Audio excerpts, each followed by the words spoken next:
देवेंद्र, जिस बयान को लेकर चर्चा हो रही है, राजीव जी आप गौर से सुनिएगा। हम शिवानंद तिवारी का वो बयान सुनवाने की कोशिश कर रहे हैं और कोई भी ऐसा नहीं है कि इसको लाग लपेट के साथ हम सुनवाने की कोशिश कर रहे हैं। एज इट इज हमने सुनवाने की कोशिश की है, लगातार सुना भी रहे हैं। गौर से सुनिएगा जिस पर हम चर्चा कर रहे हैं। मेरा सवाल ये था कि प्रणब मुखर्जी वित्त मंत्री क्या सक्सेसफुल नहीं थे? क्या कोई भी वित्त मंत्री होता उसकी यही दुर्गति होती। उसके जगह पर हमको लगता है कि अगर अभी शंकर जी को भी बैठा दिया जाए तो इससे बेहतर स्थिति नहीं होती। और हम ये मानते हैं कि देश का ये दुर्भाग्य है इस मामले में कि जनता के पास आर्थिक नीति के मामले में कोई विकल्प नहीं। इसका मतलब 91 में जब नरसिम्हा राव की सरकार में इन्होंने पहला बजट पेश किया था, जिसको ऐतिहासिक बजट माना गया, मनमोहनिक इकोनॉमी माना जा रहा है, वही आज चल रहा है। और बीच में उस समय जो भारतीय जनता पार्टी कहती थी कि हम स्वदेशी की आर्थिक नीति चलाएंगे। जी राजीव जी आपने सुना, लेकिन ये बयान का एक अंश है और जब तक पूरे बयान का हम राजीव जी जितना अंश आप सुन रहे हैं उस अंश के बारे में अपनी प्रतिक्रिया दें कि आपकी पार्टी क्या आज भी उस स्टैंड पर कायम है, क्योंकि राष्ट्रीय अध्यक्ष तो उस बयान को खारिज कर रहे हैं और प्रदेश के नेताओं की हम राय जानना चाहेंगे। जब राष्ट्रीय अध्यक्ष ने कोई टिप्पणी कर दी है तो उसमें राष्ट्रीय संगठन का एक हिस्सा है ना, हम अलग से उस पर कैसे? आपको लगता है कि शिवानंद तिवारी ने कल गलती की थी ऐसा बयान देकर? अरे ऐसा थोड़ी है कि आप कटघरे में खड़ा होकर के किसी से कोई बात उगलवाना चाहेंगे? नहीं, हाँ या ना, शिवानंद तिवारी ने गलती की थी या नहीं? हेलो, शिवानंद तिवारी ने कल ये बयान देकर गलती की थी या नहीं? आपके सवाल का जवाब हाँ या ना में नहीं हो सकता है जब तक पूरे बयान का हम अध्ययन नहीं करेंगे। तो जितने अंश का प्रतिक्रिया संभव नहीं है। जितना अंश आप सुन रहे हैं उस अंश के बारे में बताएं। तो इस पर इसके बाद राज्य संगठन की ओर से कुछ भी कहा जाने का कोई मतलब नहीं है। मतलब साफ है कि दोनों दलों को ये एहसास अब होने लगा है, खासतौर पर जेडीयू की बात करें, कि बीजेपी के साथ जितनी तनातनी थी वो बहुत ज्यादा हो गई थी और इसलिए आज जो पोस्टरिंग की जा रही है राष्ट्रीय अध्यक्ष सामने आके कह रहे हैं। मान लिया जाए कि जेडीयू को इस मजबूरी का एहसास हो गया है कि बीजेपी के बिना उसका कुछ नहीं हो सकता। देखिए, सबसे पहली बात तो यह है कि जनता दल यूनाइटेड ने बिहार के विधानसभा की जो संघर्ष यात्रा शुरू की थी, बहुत छोटी शुरुआत से इतना बड़ा जनादेश बिहार में हम लोगों ने उत्पन्न किया है। उसमें बीजेपी की बहुत बड़ी भूमिका रही है। सवालों पर लड़ते रहे हैं। सत्ता में रहने के बाद भी नीतीश कुमार जी जन संवाद उन्होंने कायम रखने का काम किया, यात्राओं के जरिए, दरबार के जरिए। तो मैं एक बात जरूर आपको कहना चाहूंगा कि यह कहीं कोई असुरक्षा या मजबूरी का भाव नहीं है। गठबंधन धर्म का निर्वहन समय की आवश्यकता है। ये 2-3 दिन की जो तनातनी थी उसके बाद ये ज्ञान की जो प्राप्ति आज हो रही है, बतौर राष्ट्रीय अध्यक्ष शरद यादव आगे कह रहे हैं कि हाँ एनडीए टूट है, किसी प्रकार का कोई विरोध नहीं है। प्रदेश के नेताओं के 2-3 दिनों के बयान को देखें तो ऐसा लग नहीं रहा था कि इस बात का एहसास है। देखिए, दोनों दलों की ओर से कुछ प्रतिक्रियाएं आई हैं और उन प्रतिक्रियाओं से राष्ट्रीय नेतृत्व या राज्य के शीर्ष नेतृत्व का मन नहीं पढ़ा जा सकता।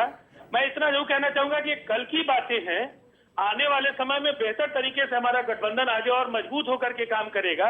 मैं इसका आश्वासन आपको जरूर देना चाहूंगा। मतलब गठबंधन प्राथमिकता है, बीजेपी प्राथमिकता है, और जो पिछले 2-3 दिनों की बातें थी जेडीयू अब उसे निर्वात में छोड़ना चाहेगी।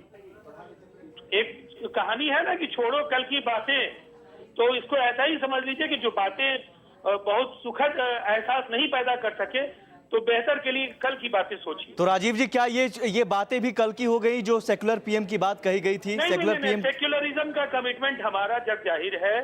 सेक्युलरिज्म के सवाल पर हम कोई समझौता नहीं कर सकते। और नरेंद्र मोदी को अगर बीजेपी प्रोजेक्ट करती है तो क्या जेडीयू साथ रहेगी? आधिकारिक प्रतिक्रिया देने के लिए राष्ट्रीय अध्यक्ष जी ने बहुत सारी बातें कही हैं, इसलिए इस पर कभी और बात कीजिएगा। तो यानी कल की बातें कल भी आ सकती हैं? नहीं, मैंने आपको क्या कहा कि अभी जो बातें आपको राष्ट्रीय अध्यक्ष के बयान के बाद किसी राज्य के प्रवक्ता की बात का कोई क्या मतलब है जब राष्ट्रीय अध्यक्ष के निर्देश आपके सामने में रखे गए हैं। और राजीव जी, लेकिन जेडीयू इतना जरूर कहना चाहेंगे कि जो वैल्यूज हमारे हैं, जो हमारे कमिटमेंट हैं, वो कल मुख्यमंत्री जी ने कहा ऐसी बात नहीं है। वो गठबंधन में हमारे शामिल होने के समय धारा 370, राम जन्मभूमि और राजीव जी एक बात, हाँ एक सवाल का जवाब दें। ये कुछ ऐसे सवाल हैं जिस पर हम शुरू से कायम रहे हैं और आगे भी राजीव कायम जी, रहेंगे। लेकिन और आप लोगों के जहाँ तक अगर सेक्युलरिज्म स्टैंड की बात है, करें तो ऐसा वो लगता है कि कॉन्स्टिट्यूशन के जेडीयू अपने प्रियम्बल में स्टैंड से- लगातार बदल रही है। कॉन्स्टिट्यूशन के प्रियम्बल से दूर कोई भारतीय नहीं जा सकता। राजीव जी, अगर जेडीयू की बात करें तो जेडीयू जिस तरह से अपना स्टैंड बदल रही है, कल को माना जाए कि नरेंद्र मोदी के बारे में भी बदल सकती है, क्योंकि जिस कांग्रेस को आप लगातार कोसते रहे थे, जिस वित्त मंत्री को लगातार कोसते रहे हैं संसद में या संसद के बाहर या फिर पटना में, और आज अगर उसे आप महामहिम बनाने को तैयार है और आपके एक राष्ट्रीय प्रवक्ता उनकी तारीफ कर रहे हैं, तो माना जाए कि कल नरेंद्र मोदी के बारे में भी ऐसी स्थिति आ सकती है। देखिए, व्यक्तियों का नाम आपने उठाया। हमारे नेता नीतीश कुमार जी ने कभी किसी व्यक्ति की बात नहीं की। लेकिन नीतीश कुमार से हमारे जो नेता नीतीश कुमार जी ने कहा कि जो धर्मनिरपेक्ष हो, जी। जिसके व्यक्तित्व में रफ एजेज नहीं हो, जो देश के कमजोर राज्यों की पीड़ा को समझ सके, जिसकी स्वीकार्यता इस देश के सभी धर्मों को मानने वाले धर्मावलंबियों और सभी भाषाओं को बोलने वाले जो करोड़ों हिंदुस्तानी हैं उनके बीच हो, तो मैं समझता हूं यह एक बुनियादी सिद्धांत से बड़े लेकिन जुड़े रहने का बीजेपी के सवाल लोग है। और नरेंद्र मोदी तो खुद ये आगे दावा निकाल करते रहे हैं कि वो ऐसा है। आप भी मानते हैं ऐसा? क्या? बीजेपी के लोग तो नरेंद्र मोदी को ऐसा मानते हैं कि जो शर्तें आप, जो चीजें आप कह रहे हैं नरेंद्र मोदी में, वो कूट कूट कर भरी हुई हैं, ऐसा बीजेपी के नेता कहते हैं। आप जिन सवालों के जरिए गठबंधन की सेहत से आप जितने परेशान दिख रहे हैं, मैं आपको एक सलाह जरूर देना चाहूंगा। जी। इन सवालों पर बात करने के लिए आपको बहुत सारे लोग मिलेंगे। जी। मैंने आपको यही बताया कि वो जो जिन कोर वैल्यूज के लिए राजनीति में हमारे नेता नीतीश कुमार के नेतृत्व में हम सब आए हैं, हम सबों की प्रतिबद्धता उन मूल्यों को बनाए रखने के लिए है। हमारा समर्पण है, हमारी प्रतिबद्धता है। उन मूल्यों से हम कभी समझौता नहीं कर सकते हैं। लेकिन हम लोगों ने जो बातें रखी हैं, नीतीश कुमार जी ने एक इंटरव्यू में कहा है, जी। इंटरव्यू में जो उन्होंने एक आदर्श स्थिति की कल्पना की है, उसका उन्होंने जिक्र किया है और हम उस पर आगे भी कायम हैं। तो नीतीश कुमार जी जो बातें कह रहे हैं, आप लोगों का क्या मानना है कि नरेंद्र मोदी उस खांचे में फिट बैठते हैं या नहीं? नहीं, हम व्यक्तियों की चर्चा नहीं कर रहे हैं ना। हमने तो हमारे नेता नीतीश कुमार जी ने एक इंटरव्यू के दौरान देश में कैसा प्रधानमंत्री हो इसके बारे में अपनी राय रखी है। राय पर एनडीए के बाकी घटक दलों में विचार हो। ऐसा अलग रूप में से देखें तो क्या ऐसा कोई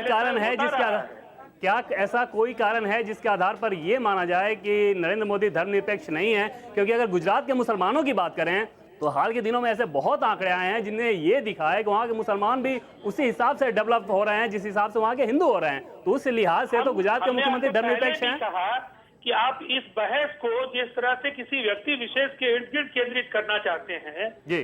पहले भी कहा कि नीतीश कुमार जी ने किसी व्यक्ति का नाम नहीं लिया, लेकिन जेडीयू के बाकी दूसरे नेताओं ने बहुत नाम लिया। ये उनसे पूछिए कि इस जो मानदंड हमने रखे हैं उसके आधार पर किसको क्या मानना है, ये दूसरों के ऊपर छोड़ा जाना चाहिए। हमने किसी नाम की चर्चा नहीं। लेकिन बीजेपी से जब इन शर्तों के बारे में पूछा गया नरेंद्र मोदी का नाम लेके, तो उनका यह कहना था कि हाँ, नरेंद्र मोदी ऐसे नेता हैं हमारे जो इस खांचे में फिट बैठते हैं। आप इससे सहमत हैं कि नहीं? आपकी पार्टी से सहमत है कि नहीं? हमारी सहमति का सवाल कहाँ है? इन सवालों पर जब बात होगी तो उस समय में बातें होंगी। अभी तो ये विचार आए हैं, नीतीश कुमार जी ने विचार रखे एक इंटरव्यू की शक्ल में। तो फर्ज कीजिए राजीव जी, फर्ज कीजिए कि कल को बीजेपी प्रधानमंत्री पद के उम्मीदवार को लेकर नरेंद्र मोदी का नाम आगे करे, देखिए तो जेडीयू क्या करेगी? हाइपोथेटिकल सवालों पर हम कोई प्रतिक्रिया नहीं दे तो सकते। ये इंटरव्यू में ये बयान क्या हाइपोथेटिकल नहीं था? प्रधानमंत्री पद की बात 2 साल बाद होनी थी, तो ये बयान जो नीतीश कुमार ने दिया या फिर जेडीयू की तरफ से जो बयानबाजी हुई, क्या ये हाइपोथेटिकल नहीं था? हाइपोथेटिकल बयान के बाद ही हाइपोथेटिकल सवाल उठ रहे हैं। बयानबाजी क्यों बोलते हैं? भारतीय जनता पार्टी के भी कतिपय नेताओं ने बहुत सारी बातें रखी। मैंने आपको कहा कि दोनों दलों के साथ के बीच कुछ जो आपको कल और परसों की बातें याद हैं, तो 1.5 दशक की कई मधुर क्षण भी हैं जिनका स्मरण आप करेंगे तो ये बहुत ही मजबूत गठजोड़ आपको दिखेगा। इसलिए इन सवालों के जरिए गठजोड़ पर बार बार सवालिया निशान लगाने का कोई मतलब नहीं है।